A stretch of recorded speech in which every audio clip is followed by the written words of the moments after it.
Iran oil ఉత్పత్తి కేంద్రంపై Israel missile దాడి. ప్రపంచంలోనే అతిపెద్ద ఆయిల్ అండ్ గ్యాస్ ఫీల్డ్ పాక్షికంగా ధ్వంసం. షహరాన్ చమురు డిపో పైన బాంబుల వర్షం. ఇజ్రాయెల్ దాడుల్లో 3 రోజుల్లో 400 మంది మృతి.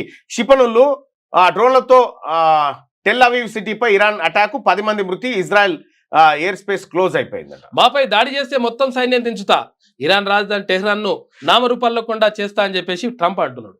చూసుకో ఇక. ప్రాణాలు తీసిన కరెంటు తీగలు కోరుట్లలో కరెంటు షాక్ తో 2 మృతి, 8 మందికి గాయాలు, 4గురికి సీరియస్. వినాయక విగ్రహాన్ని ఆరబెట్టేందుకు తీసుకెళ్తుండగా విద్యుత్ వైర్లు తగలడంతో ప్రమాదం. స్థానికుల అప్రమత్తతో తప్పిన పెనుముప్పు.